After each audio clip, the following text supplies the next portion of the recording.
ನಮಸ್ತೆ, ಎಲ್ಲರೂ ಹೇಗಿದ್ದೀರಾ? ಐ ಹೋಪ್ ಎಲ್ಲರೂ ಚೆನ್ನಾಗಿದ್ದೀರಾ ಅಂತ ಭಾವಿಸ್ತಾ ಇವತ್ತಿನ ಟಾಪಿಕ್ ಬಂದು ಫ್ರೆಂಡ್ಸ್, ತುಂಬ ದಿನದಿಂದ ತುಂಬ ಜನ ಕೇಳ್ತಾನೆ ಇದೆ. ಈಗಾಗಲೇ ನಾನು ಈ ವಿಡಿಯೋನ ಅಪ್ಲೋಡ್ ಮಾಡಿದ್ದೀನಿ.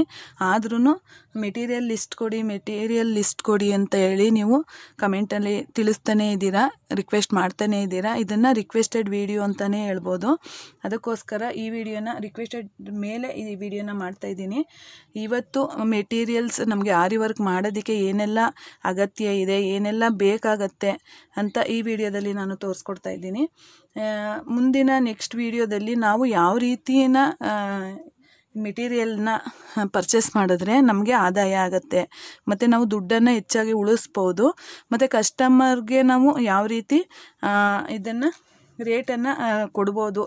ದುಡ್ಡು ನಮಗೆ ಮೆಟೀರಿಯಲ್ಲೇ ಉಳ್ಕೋದ್ರಿಂದ ನಾವು ಯಾವ ರೀತಿ ಅವ್ರಿಗೂ ಫೇವರ್ ಆಗೋ ರೀತಿ, ನಮಗೂ ಫೇವರ್ ಆಗೋ ರೀತಿ ಯಾವ ರೀತಿ ಮಾಡ್ಕೋಬೋದು ಅಂತ ನೆಕ್ಸ್ಟ್ ವಿಡಿಯೋದಲ್ಲಿ ತಿಳಿಸ್ಕೊಡ್ತೀನಿ. ಈ ವಿಡಿಯೋದಲ್ಲಿ ನಾನು ಆರಿ ವರ್ಕ್ ಮಾಡೋದಕ್ಕೆ ಏನೆಲ್ಲ ಬೇಕಾಗತ್ತೆ ಅವೆಲ್ಲ ಮೆಟೀರಿಯಲ್ಸ್ ಬಗ್ಗೆ ಮಾಹಿತಿಯನ್ನು ಕೊಡ್ತೀನಿ. ಫುಲ್ ವಿಡಿಯೋನ ಸ್ಕಿಪ್ ಮಾಡದೇ ಇರೋ ನೋಡಿ ಅಂತ ಹೇಳ್ತಾ, ಯಾರೆಲ್ಲ ನೋಡ್ತಾ ಇದ್ದೀರಾ ಫುಲ್ ವಿಡಿಯೋ ಸ್ಕಿಪ್ ಮಾಡ್ದಂತೆ ನೋಡಿ. ಮತ್ತು ಈಗಾಗಲೇ ನೀವು ಸಬ್ಸ್ಕ್ರೈಬ್ ಮಾಡ್ಕೊಂಡಿದ್ರೆ ಧನ್ಯವಾದಗಳು. ಯಾರೆಲ್ಲ ಹೊಸ್ದಾಗಿ ಸಬ್ಸ್ಕ್ರೈಬ್ ಮಾಡ್ಕೋದೇ ನೋಡ್ತಾ ಇದ್ದೀರಾ ಫ್ರೆಂಡ್ಸ್, ಆದಷ್ಟು ನಮ್ಮ ಚಾನಲನ್ನು ಸಪೋರ್ಟ್ ಮಾಡಿ, ಸಬ್ಸ್ಕ್ರೈಬ್ ಮಾಡ್ಕೊಳ್ಳಿ. ಆದಷ್ಟು ಬೆಲ್ ಐಕನ್ನ ಪ್ರೆಸ್ ಮಾಡಿ. ನಾವು ಹಾಕುವಂಥ ಎಲ್ಲ ವೀಡಿಯೋಸ್ ನೋಟಿಫಿಕೇಷನ್ ನಿಮಗೆ ಫಸ್ಟು ಬಂದು ತಲುಪತ್ತೆ ಅಂತ. ಅದಕ್ಕೋಸ್ಕರ ನೀವು ಇಷ್ಟು ಹೆಲ್ಪ್ ಮಾಡಬೇಕು ಅಂತ ಕೇಳ್ಕೊತ ಬನ್ನಿ. ಈಗ ಏನೆಲ್ಲ ಫಸ್ಟು ನಮಗೆ ಬೇಕಾಗಿರುವಂಥದ್ದು ಆರಿ ಸ್ಟ್ಯಾಂಡ್ ಫ್ರೆಂಡ್ಸ್. ಇಲ್ಲಿ ಕಾಣಿಸ್ತಿದೆಯಾ ನೋಡಿ, ಆರಿ ಸ್ಟ್ಯಾಂಡು. ಯಾಕೆಂದರೆ ಸ್ಟಾರ್ಟಿಂಗಲ್ಲೇ ನಿಮಗೆಲ್ಲ ಗ್ರಿಪ್ ಸಿಗೋದಕ್ಕೆ ಆರಿ ಸ್ಟ್ಯಾಂಡ್ ಇಲ್ಲದಂತೆ ಮಾಡಿದ್ರೆ ತುಂಬಾ ಕಷ್ಟ ಆಗುತ್ತೆ. ಇದು ಆರಿ ಸ್ಟ್ಯಾಂಡ್ ಬೇಕಾಗುತ್ತೆ. ಈಗೆಲ್ಲ ವೆರೈಟಿ ಆಫ್ ಆರಿ ಸ್ಟ್ಯಾಂಡರ್ಸ್ ಬಂದಿದೆ, ಆದರೂ ನಿಮಗೆ ಪ್ರಾಕ್ಟೀಸ್ಗೆ ಇದು ಸಾಕಾಗುತ್ತೆ. ಪ್ರಾಕ್ಟೀಸ್ ಎಲ್ಲ ಆದ ನಂತರನೂ ನಾನು ಈಗ ಕಸ್ಟಮರ್ಗೂ ನಾನು ಇದೇ ಸ್ಟ್ಯಾಂಡಲ್ಲೇ ನಾನು ಮಾಡಿ ಕೊಡ್ತಾ ಇದ್ದೀನಿ. ಸಾಕಾಗುತ್ತೆ, ಇದೊಂದು ತಗೊಂಡ್ರೆ ನಿಮಗೆ ಸಾಕಾಗತ್ತೆ. ನೋಡಿ, ಇದು ಆರಿ ಸ್ಟ್ಯಾಂಡು. ಇದನ್ನು ಫಿಕ್ಸ್ ಮಾಡಿದ್ದೀನಿ. ಮತ್ತು ಇದಕ್ಕೆ ಈ ಥ್ರೆಡ್ಡನ್ನು ಏನಕ್ಕೆ ಕಟ್ಟಿದ್ದೀನಿ ಅಂತ ನೀವು ಕೇಳ್ಬೋದು. ಅಕಸ್ಮಾತ್ ಇದು 18 ಇಂಚು ಆರಿ ಸ್ಟ್ಯಾಂಡು, ಇನ್ನೂ ಚಿಕ್ಕದು ನಮಗೆ ಸ್ಲೀವ್ಸ್ಗೆಲ್ಲ ಅಟ್ಯಾಚ್ ಸ್ಲೀವ್ಸ್ಗೆ ಮಾಡುವಾಗ ಸ್ವಲ್ಪ ಚಿಕ್ಕದ ರಿಂಗನ್ನು ನಾವು ತಗೊತೀವಿ ನೋಡಿ. ಈಗ ತೋರಿಸ್ಕೊಡ್ತೀನಿ ನಾನು. ಇದು ನೋಡಿ, ಈ ರಿಂಗು ಬಂದು 16 ಇಂಚಿದೆ ನೋಡಿ. ಈ ರಿಂಗ್ ಬಂದು 16 ಇಂಚಿದೆ. ಇನ್ನೊಂದು ದೊಡ್ಡದು ರಿಂಗ್ ಇದೆ ನನ್ನ ಹತ್ರ, ಇದು ಫುಲ್ಲು ಫಿಟ್ ಆಗುತ್ತೆ. ಇದು 16 ಇಂಚದು ನೋಡಿ. ಮಧ್ಯಕ್ಕೆ ಬಂದು ಫಿಟ್ ಆಗ್ತಿರ್ಲಿಲ್ಲ, ಅದಕ್ಕೋಸ್ಕರ ನಾನು ಈ ರೀತಿ ಸುತ್ತ 4 ಮೂಲೆಯಲ್ಲೂ ನಾನು ಥ್ರೆಡ್ಡನ್ನು ಅಟ್ಯಾಚ್ ಮಾಡಿದ್ದೀನಿ. ಈಗ 18 ಇಂಚದು ಕೂಡ ಸ್ಟಿಫಾಗಿ ಕೂರುತ್ತೆ. ಇದು ಅಷ್ಟೇ, ಇದು 16 ಇಂಚಿನ ಸ್ಲೀವ್ಸ್ಗೆ ನಾನು ಉಪಯೋಗಿಸ್ತೀನಿ. ಇದನ್ನು ಸ್ಲೀವ್ಸ್ ಡಿಸೈನ್ ಮಾಡುವಾಗ ಇದನ್ನು ಉಪಯೋಗಿಸ್ತೀನಿ. 18 ನಾನು ಇದರಲ್ಲೂ ಮಾಡ್ಬೋದು, ಆದರೆ 18 ಪರ್ಫೆಕ್ಟಾಗಿರುತ್ತೆ. ಲೆಂತಿಯಾಗಿ ಡೀಪ್ ನೆಕ್ ಇಟ್ಟು ವರ್ಕ್ ಮಾಡುವಂಥ ಬ್ಲೌಸ್ಗಳಿಗೆ ಅದು ಫುಲ್ಲು ಫಿಟ್ ಆಗುತ್ತೆ. ಅದಕ್ಕೋಸ್ಕರ ಇದು ಎಲ್ಲ ಇಟ್ಕೊಂಡಿದ್ದೀನಿ ನಾನು. ಇದಕ್ಕೋಸ್ಕರ ನಾನು ಚಿಕ್ಕ ರಿಂಗ್ಗಳಿಗೋಸ್ಕರ ಈ ರೀತಿ ರೆಡಿ ಮಾಡ್ಕೊಂಡಿದ್ದೀನಿ ನಾನು. ಮತ್ತು ದೊಡ್ಡದಕ್ಕೆ ಸಾಕಾಗತ್ತೆ. ಇದಿಷ್ಟು ನೋಡಿದ್ರಲ್ಲ, ಆರಿ ಸ್ಟ್ಯಾಂಡ್ ವಿತ್ ಆರಿ ರಿಂಗ್ ಬೇಕಾಗತ್ತೆ. ಫಸ್ಟು ನಿಮಗೆ ಬೇಸಿಕ್ಕಾಗಿ ಬೇಕಾಗಿರುವಂಥದ್ದು ಇದನ್ನು ಎತ್ತಿಟ್ಬಿಡೋಣ ನೋಡಿ. ಅದಾದ ನಂತರ ನಿಮಗೆ ಆರಿ ಸ್ಟ್ಯಾಂಡ್ಗೆ ಬಟ್ಟೆಯನ್ನು ಅಟ್ಯಾಚ್ ಮಾಡೋದಕ್ಕೆ ಒಂದು ಕಾಟನ್ ಪಾಪ್ಲಿನ್ ಬಟ್ಟೆ ನೋಡಿ. ಕಾಟನ್ ಬಟ್ಟೆ ನೋಡ್ತಾ ಇದ್ದೀರಾ, ಪ್ಯೂರ್ ಈ ಥರ ಕಾಟನ್ ಬಟ್ಟೆ ಆದರೆ ನಿಮಗೆ ಪ್ರಾಕ್ಟೀಸ್ ಮಾಡೋದಕ್ಕೆ ತುಂಬಾ ಹೆಲ್ಪ್ ಆಗುತ್ತೆ. ಈ ರೀತಿ ಕಾಟನ್ ಬಟ್ಟೆನೇ ಯೂಸ್ ಮಾಡಿ. ಮತ್ತು ನಿಮಗೆ ಇಂಟ್ರೆಸ್ಟ್ ಇದ್ದು ನಿಮಗೆ ಅವಶ್ಯಕತೆ ಇದೆ, ನಾನು ರಿಂಗುಗೆ ಬಟ್ಟೆಯನ್ನು ಯಾವ ರೀತಿ ಅಟ್ಯಾಚ್ ಮಾಡೋದು ಅಂತ ಗೊತ್ತಾಗಬೇಕು ಅಂತ ಇದ್ದರೆ ಖಂಡಿತ ಕಮೆಂಟ್ ಬಾಕ್ಸಲ್ಲಿ ತಿಳಿಸಿ. ಆ ವಿಡಿಯೋನ ಮಾಡಿ ಖಂಡಿತವಾಗ್ಲೂ ಹಾಕ್ತೀನಿ. ಮಿಸ್ ಮಾಡದೆ ಕಮೆಂಟ್ ಮಾಡಿ. ಈ ವಿಡಿಯೋ ಇಷ್ಟ ಆದರೆ ಫ್ರೆಂಡ್ಸ್ ಲೈಕ್ ಕೊಡೋದಂತೂ ಮರಿಬೇಡಿ. ನೋಡಿ, ಪಾಪ್ಲಿನ್ ಬಟ್ಟೆ ಕಾಟನ್ನು ನೋಡಿ, ಕಾಟನ್ ಬಟ್ಟೆ ತಗೊಂಡಿದ್ದೀನಿ. ಇದಿಷ್ಟು ಬೇಸಿಕ್ಕಾಗಿ ಬೇಕು. ಜೊತೆಗೆ ಒಂದು ಡ್ರಿಮ್ಮರ್ ಬೇಕಾಗತ್ತೆ, ಡ್ರಿಮ್ಮರು ಮತ್ತು ಕತ್ರಿ ಬೇಕಾಗತ್ತೆ. ಜೊತೆಗೆ ನಾನು ಆರಿ ಪೆನ್ನೊಳಗಡೆ ಇನ್ಸರ್ಟ್ ಮಾಡ್ಕೊಂಡು ನಾನು ನೀಡಲ್ನ ಉಪಯೋಗಿಸ್ತಾ ಇದ್ದೀನಿ. ತೋರಿಸ್ತೀನಿ ಇದು ಎಷ್ಟನೇ ನಂಬರ್ನ ನೀಡಲ್ ಅಂತ ಹೇಳ್ಬಿಟ್ಟು. ನೋಡಿ, ಕಾಣಿಸ್ತಿದೆಯಾ ನೋಡಿ, 14.0.5 mm ಅಂತ ಈ ನೀಡಲ್ನ ನಂಬರು. ಈ ನಂಬರ್ ಕೇಳಿದ್ರೆ ನಿಮಗೆ ಕೊಡ್ತಾರೆ. ಇದು ಪರ್ಫೆಕ್ಟಾಗಿ ನಿಮಗೆ ಆರಿ ಪ್ರಾಕ್ಟೀಸ್ ಮಾಡೋದಕ್ಕೆ ತುಂಬಾ ಹೆಲ್ಪ್ ಆಗುತ್ತೆ. ಮತ್ತು ಪ್ರಾಕ್ಟೀಸ್ ಮಾಡಿದ ಜೊತೆಗೆ ನಮಗೆ ಬೇಗ ಫಾಸ್ಟಾಗಿ ಮಾಡೋದಕ್ಕೆ ಅಂತೇಳಿ ನಾನು ಸ್ಟಾರ್ಟಿಂಗಿಂದನೂ ನನಗೆ ಈ ರೀತಿಯೇ ಪ್ರಾಕ್ಟೀಸ್ ಮಾಡ್ಕೊಂಡಿರೋದ್ರಿಂದ ನಾನು ಜಾಸ್ತಿ ಪೆನ್ನಲ್ಲೇ ನೀವು ನನ್ನ ಹಿಂದಿನ ವೀಡಿಯೋಸನ್ನು ನೀವು ಅಬ್ಸರ್ವ್ ಮಾಡಿದ್ರೆ ನಾನು ಆವತ್ತಿಂದ ಇವತ್ತು ಗಂಟನೂ ಇದನ್ನೇ ಉಪಯೋಗಿಸೋದು. ನೋಡಿ, ಈಗ ಈ ರೀತಿ ಇಟ್ಕೊಂಡ್ರೆ ಏನಕ್ಕೆ ಅಂತಂದರೆ ನಿಮಗೆ ಗ್ರಿಪ್ ಸಿಗತ್ತೆ. ನಾವೆಲ್ಲ ಪೆನ್ ಹಿಡ್ಕೊಂಡು ಬರೆದಿರ್ತೀವಿ, ಗ್ರಿಪ್ಪು ಬೇಗ ಸಿಗತ್ತೆ ಅಂತೇಳಿ ಇದು. ಮತ್ತು ಇದಕ್ಕೇನು ನಂಬರ್ ಏನಿಲ್ಲ, ಇದಕ್ಕೆ ನಾನು ಥ್ರೆಡ್ಡನ್ನು ಸುತ್ಕೊಂಡಿದ್ದೀನಿ. ಇದಕ್ಕೆ ಬೀಡ್ಸನ್ನು ಯೂಸ್ ಮಾಡುವಾಗ ನಾವು ಈ ನೀಡಲನ್ನು ಯೂಸ್ ಮಾಡ್ತೀವಿ. ಬೀಡ್ಸ್ ವರ್ಕ್ ಮಾಡೋದಕ್ಕೆ ನೀಡಲ್ಸ್ ಕೊಡಿ ಅಂತ ಮೆಟೀರಿಯಲ್ ಶಾಪಲ್ಲಿ ಕೇಳಿದ್ರೆ ಕೊಡ್ತಾರೆ.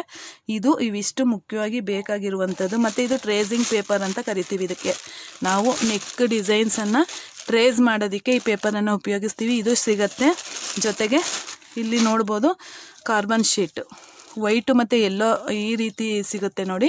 ಈ ಕಾರ್ಬನ್ ಶೀಟನ್ನು ಬಳಸ್ಕೊಳ್ಳಿ, ನಮಗೆ ಟ್ರೇಸ್ ಮಾಡೋದಕ್ಕೆ ಬೇಕಾಗುತ್ತೆ. ಇದಿಷ್ಟು ಬೇಸಿಕ್ ಬಿಟ್ಟರೆ ನಮಗೆ ಇಲ್ಲಿ ನೋಡ್ಬೋದು ಫ್ಯಾಬ್ರಿಕ್ ಗ್ಲೋ ಅಂತ ಬರುತ್ತೆ. ಈ ಫ್ಯಾಬ್ರಿಕ್ ಗ್ಲೋನ ನಾವು ಉಪಯೋಗಿಸ್ಕೋಬೋದು ಸ್ಟೋನ್ಗೆ ಮತ್ತು ಈ ಚೈನ್ ಸ್ಟಿಚ್ ಮಾಡೋದಕ್ಕೆ. ನೋಡಿ, ಸ್ಟೋನ್ ಚೈನು ಸ್ಟಿಚ್ಚನ್ನು ಮಾಡೋದಕ್ಕೆ ಇದೆಲ್ಲ ಬೇಕಾಗತ್ತೆ. ಮತ್ತು ಇಲ್ಲಿ ನೋಡಿ, ಇದನ್ನು ಜರ್ದೋಸಿ ಅಂತ ಕರಿತೀವಿ. ನಾನು ಈಗಾಗಲೇ ಆರಿ ಆನ್ಲೈನ್ ಕ್ಲಾಸಲ್ಲಿ ಜರ್ದೋಸಿ ವರ್ಕನ್ನು ಹೇಳ್ಕೊಟ್ಟಿದ್ದೀನಿ. ಇದು ಜರ್ದೋಸಿ ಅಂತ ಕರಿತೀವಿ. ಇದನ್ನು ನಾವು ಇದಕ್ಕೆ ತುಂಬಾ ಮುಖ್ಯವಾಗಿ ಈಗ ಟ್ರೆಂಡಲ್ಲಿರುವಂಥ ಡಿಸೈನ್ಗಳಿಗೆಲ್ಲ ಉಪಯೋಗಿಸುವಂಥದ್ದು. ಜೊತೆಗೆ ಇಲ್ಲಿ ನೋಡಿ, ಇದು ಗೋಲ್ಡನ್ ಬೀಡ್ಸ್, ಇದನ್ನು ನಾವು ಉಪಯೋಗಿಸ್ತೀವಿ. ಇವೆಲ್ಲ ಈ ರೀತಿ ಕುಚ್ಚು ರೀತಿ ಸಿಗುತ್ತೆ. ಜೊತೆಗೆ ಇಲ್ಲಿ ನೋಡ್ತಾ ಇದ್ದೀರಾ ball chains, golden ball chains ಸಿಗುತ್ತೆ. ಇದಿಷ್ಟು. ಜೊತೆಗೆ ಸಿಲ್ಕ್ ಥ್ರೆಡ್, ನೋಡಿ ವರ್ಕ್ ಮಾಡೋದಕ್ಕೆ ನಮಗೆ ಸಿಲ್ಕ್ ಥ್ರೆಡ್ ಬೇಕು, ಸಿಲ್ಕ್ ಥ್ರೆಡ್ಡು. ಮತ್ತು ಇಲ್ಲಿ ನೋಡಿ ಜರಿ ಥ್ರೆಡ್ಡು, ಇದು ಮುಖ್ಯವಾಗಿ ಬೇಕಾಗಿರುವಂಥದ್ದು. ಮತ್ತು ಇಲ್ಲಿ ನೋಡಿ ಸಿಲ್ವರ್ ಜರಿ ಥ್ರೆಡ್ ಇದು. ಮತ್ತು ಇಲ್ಲಿ ನೋಡಿ ಬೀಡ್ಸ್ಗಳು ಇವೆ, ಗೋಲ್ಡನ್ ಬೀಡ್ಸು. ಮತ್ತು ಇವೆಲ್ಲ ಕುಂದನ್ಸ್ಗಳು ನಮಗೆ ಇವೆಲ್ಲನೂ ನಮಗೆ ಡಿಸೈನ್ ಒಳಗೆ ವರ್ಕ್ ಮಾಡೋದಕ್ಕೆ ಇವೆಲ್ಲ ಬೇಕಾಗುತ್ತೆ. ಮುಂದಿನ ವೀಡಿಯೋಸ್ಗಳಲ್ಲಿ ನಾನು ಡಿಸೈನ್ ಮಾಡಿದಾಗ ನಿಮಗೆ ಗೊತ್ತಾಗುತ್ತೆ. ಮತ್ತು ಪಲ್ಸು ನೋಡಿ, ಪಲ್ಸು ಇಲ್ಲಿ ತೋರಿಸ್ತೀನಿ ನೋಡಿ, ಇಲ್ಲಿ ನೋಡ್ಬೋದು. ಈ ಪಲ್ಸ್ ಈ ರೀತಿ ಇವೆಲ್ಲ ಕುಚ್ಚಲ್ಲಿ ಸಿಗುವಂಥದ್ದು, ಇವೆಲ್ಲ ವರ್ಕ್ ಮಾಡೋದಕ್ಕೆ ಬೇಕಾಗತ್ತೆ. ಮತ್ತು ಇಲ್ಲಿ ನೋಡಿ ಕಾಯಿನ್ಸ್, ಲಕ್ಷ್ಮಿ ಕಾಯಿನ್ಸ್ ಅಂತೇಳಿ ಸಿಗುತ್ತೆ. ಇದನ್ನು ನಾವು ಬ್ಲೌಸು, ಸ್ಲೀವ್ಸು ಮತ್ತು ಎಲ್ಲದಕ್ಕೂ ಇದನ್ನು ಉಪಯೋಗಿಸ್ತೀವಿ. ಇದೇ ಡಿಸೈನ್ ಇರುತ್ತೆ, ಅದಕ್ಕೆ ಉಪಯೋಗಿಸ್ತೀವಿ. ಮತ್ತು ಇದು ಕಟ್ ವರ್ಕ್ ಬೀಡ್ ಅಂತ ಸಿಗುತ್ತೆ, ಸಿಲ್ವರ್ ಕಲರ್ ತಗೊಬಂದಿದ್ದೀನಿ ನಾನು. ಮತ್ತು ಇಲ್ಲಿ ನೋಡ್ತಾ ಇದ್ದೀರಾ ಇದನ್ನು. ಮತ್ತು ಇನ್ನು ನೆಕ್ಸ್ಟ್ ವೀಡಿಯೋದಲ್ಲಿ ಹೇಳ್ತೀನಿ ಅನ್ನಲ್ಲ, ಈ ರೀತಿ ತಗೊಂಡ್ರೆ ನಮಗೆ ಲಾಸ್ ಆಗುತ್ತೆ. ನನಗೆ ಸ್ವಲ್ಪ ಅರ್ಜೆಂಟ್ ಇದ್ದಿದ್ದರಿಂದ ಈ ರೀತಿ ತಗೊಂಡಿದ್ದೆ. ಈ ರೀತಿ ತಗೊಂಡ್ರೆ ಲಾಸ್ ಆಗುತ್ತೆ. ಇದನ್ನು ಯಾವ ರೀತಿ ತಗೊಬೋದು ಅನ್ನೋದನ್ನು ನಾನು ತೋರಿಸ್ಕೊಡ್ತೀನಿ ನೋಡಿ. ಇಲ್ಲಿ ನೋಡಿ, ಇವೆಲ್ಲ ಸೀಕ್ವೆನ್ಸ್ ಚಮ್ಕಿ ಅಂತ ಹೇಳ್ತೀವಲ್ಲ, ಚಮ್ಕಿ, ಇವೆಲ್ಲ ಕಲರ್ಸ್ ಚಮ್ಕಿಗಳು. ಮತ್ತು ಇಲ್ಲಿ ನೋಡ್ತಾ ಇದ್ದೀರಾ ಇವೆಲ್ಲ ಕುಂದನ್ಸ್ಗಳು. ಈ ರೀತಿ ಎಲ್ಲ ನಿಮಗೆ ಬೇಕಾಗುತ್ತೆ. ಇವಿಷ್ಟು ನಿಮಗೆ ಬೇಕಾಗುವಂಥ ಐಟಮ್ಗಳು ಅಂತಲೇ ಹೇಳ್ಬೋದು. ಮತ್ತು ಇಲ್ಲಿ ಬಂದಿದೆ ನೋಡಿ, ಈ ರೀತಿ ಕುಂದನ್ಸ್ಗಳಿಗೆ ರೇಟು ಜಾಸ್ತಿ ಆಗುತ್ತೆ. ಈ ರೀತಿ ಕುಂದನ್ಸನ್ನು ಜಾಸ್ತಿ ಬ್ರೈಡಲ್ ಬ್ಲೌಸ್ಗಳಿಗೆ ವರ್ಕ್ ಮಾಡುವಾಗ ಈ ರೀತಿ ಕುಂದನ್ಸ್ ಇವೆಲ್ಲ ಪೀಸ್ ಲೆಕ್ಕ ಸಿಗೋದು. ಇವೆಲ್ಲನೂ ಆನಂತರ ನೀವು ಎಲ್ಲ ಚೆನ್ನಾಗಿ ಕಲಿತ ನಂತರ ಬೇಕಾಗುತ್ತೆ, ಆಗ ಇವೆಲ್ಲನೂ ಪರ್ಚೇಸ್ ಮಾಡೋರಂತೆ ನೋಡಿ. ಇವಿಷ್ಟು. ಮತ್ತು ಇನ್ನೊಂದು ಇದು ಆ್ಯಂಟಿಕ್ ಬೀಡ್ಸ್, ಶುಗರ್ ಬೀಡ್ಸ್ ನೋಡ್ತಾ ಇದ್ದೀರಾ, ಇದು ಆ್ಯಂಟಿಕ್ ಶುಗರ್ ಬೀಡ್ಸ್. ಇಲ್ಲಿ ನೋಡ್ತಾ ಇರುವಂಥದ್ದು, ಇಲ್ಲಿ ನೋಡಿ, ನಾನೀಗ ವರ್ಕ್ ಮಾಡೋದಕ್ಕೆ ಅಂತ ತಗೊಂಡಿದ್ದೆ. ಇಲ್ಲಿರುವಂಥದ್ದು ಗೋಲ್ಡನ್ ಶುಗರ್ ಬೀಡ್ಸು ನೋಡಿ. ಇದರಲ್ಲಿ ನಾನು ವರ್ಕ್ ಮಾಡ್ತಾಯಿದ್ದೆ, ಇಲ್ಲೇ ಇಟ್ಬಿಟ್ಟಿದ್ದೀನಿ ನೋಡಿ. ಇದು ಗೋಲ್ಡನ್ ಶುಗರ್ ಬೀಡ್ಸು. ಇದಕ್ಕೂ ರೇಟಲ್ಲಿ ವ್ಯತ್ಯಾಸ ಇದೆ ಫ್ರೆಂಡ್ಸ್. ಏನು ಅಂತ ನಾನು ಮುಂದಿನ ವೀಡಿಯೋದಲ್ಲಿ ತಿಳಿಸ್ಕೊಡ್ತಾ ಹೋಗ್ತೀನಿ. ಅದ್ರ ಬಗ್ಗೆನೇ ಒಂದು ಸಂಪೂರ್ಣ ಮಾಹಿತಿಯನ್ನು ಕೊಡ್ತೀನಿ. ಮತ್ತು ಇಲ್ಲಿ ನೋಡಿದ್ರಲ್ಲ ಸಿಲ್ಕ್ ಥ್ರೆಡ್ಡು ಮತ್ತು ಕಾಟನ್ ಥ್ರೆಡ್ಗಳು, ಇವೆಲ್ಲ ನಿಮಗೆ ತುಂಬಾ ಅಗತ್ಯ ಇದೆ ಆರಿ ವರ್ಕನ್ನು ಮಾಡೋದಕ್ಕೆ. ಈಗ ನಿಮಗೆ ನೀವು ಕೇಳಿದ್ದಂಥ ರಿಕ್ವೆಸ್ಟ್ ಮಾಡಿದಂಥ ಕ್ವಶನ್ಗೆ ಆನ್ಸರ್ ಸಿಕ್ಕಿದೆ ಅಂತ ಅಂದ್ಕೊತೀನಿ. ಇದಿಷ್ಟು ಬೇಕಾಗತ್ತೆ. ಮತ್ತು ಇನ್ನೂ ನೀವೆಲ್ಲ ಚೆನ್ನಾಗಿ ಇಲ್ಲಿ ನೀವು ಸುಮಾರಾಗಿ ವರ್ಕ್ ಮಾಡ್ತೀವಿ, ಸುಮಾರಾಗೇನೋ ಒಂದಷ್ಟು ಕಸ್ಟಮರ್ಗೆ ವರ್ಕ್ ಮಾಡಿ ಕೊಡುವಷ್ಟು ಇಷ್ಟೆಲ್ಲ ನಿಮಗೆ ಯೂಸ್ ಆಗುತ್ತೆ. ಇನ್ನೂ ನೀವು ಬ್ರೈಡಲ್ಲೆಲ್ಲ ಮಾಡಬೇಕು ಅಂದಾಗ ದೊಡ್ಡ ದೊಡ್ಡ ಕುಂದನ್ಸ್ ಬರುತ್ತೆ, ಅವೆಲ್ಲ ನಾನು ನೆಕ್ಸ್ಟ್ ಮುಂದಿನ ವೀಡಿಯೋಸಲ್ಲಿ ನಿಮಗೆ ಅಪ್ಕಮಿಂಗ್ ವೀಡಿಯೋಸಲ್ಲಿ ತಿಳಿಸ್ಕೊಡ್ತಾ ಹೋಗ್ತೀನಿ. ಇವಿಷ್ಟು ಫ್ರೆಂಡ್ಸ್, ಇವೆಲ್ಲ ಬೇಸಿಕ್ಕಾಗಿ ನಿಮಗೆ ಬೇಕಾಗಿರುವಂಥ ಆರಿ ಮೆಟೀರಿಯಲ್ಸ್. ಜೊತೆಗೆ ನೀವು ತಕ್ಷಣಕ್ಕೆ ಬೇಸಿಕ್ಕಾಗಿ ಕಲಿಯೋದಕ್ಕೆ ನಿಮಗೆ ಒಂದು ಆರಿ ನೀಡಲು, ಜೊತೆಗೆ ಒಂದು ಡ್ರಿಮ್ಮರು, ಮತ್ತು ಸಿಲ್ಕ್ ಥ್ರೆಡ್ಡು, ಜರಿ ಥ್ರೆಡ್ಡು, ಮತ್ತು ಸ್ಟ್ಯಾಂಡು, ರಿಂಗು, ಬಟ್ಟೆ ಇಷ್ಟಿದ್ರೆ ಪ್ರಾಕ್ಟೀಸಿಗೆ ಸಾಕು. ಪ್ರಾಕ್ಟೀಸ್ ಬೇಸಿಕ್ ನಂತರ ನೀವು ಬೀಡ್ಸ್ ವರ್ಕೆಲ್ಲ ಮಾಡುವಾಗ ಇವೆಲ್ಲ ಬೇಕಾಗುತ್ತೆ ಫ್ರೆಂಡ್ಸ್, ಇವೆಲ್ಲ ಬೇಕಾಗುತ್ತೆ. ಈಗ ಡೀಟೇಲಾಗಿ ತಿಳಿಸ್ಕೊಟ್ಟಿದ್ದೀನಿ ಅಂತ ನಾನು ಅಂದ್ಕೊಂಡಿದ್ದೀನಿ. ಇದರಲ್ಲಿ ನಿಮ್ಗೆ ಏನಾರು ಡೌಟ್ಸ್ ಇತ್ತು ಅಂದರೆ ಖಂಡಿತ ಕಮೆಂಟ್ ಬಾಕ್ಸಲ್ಲಿ ತಿಳಿಸಿ. ನಾನು ಹೇಳ್ದಂಗೆ ನಿಮ್ಗೆ ಏನಾದರೂ ಡೌಟ್ಸ್ ಇದ್ದರೆ ಖಂಡಿತ ಕೇಳ್ಬೋದು.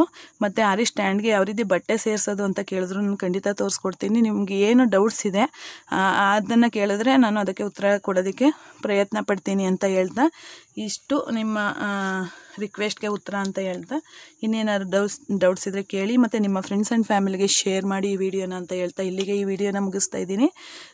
ನೆಕ್ಸ್ಟ್ ವಿಡಿಯೋದಲ್ಲಿ ಭೇಟಿಯಾಗೋಣ. ಧನ್ಯವಾದಗಳು friends. Thank you for watching.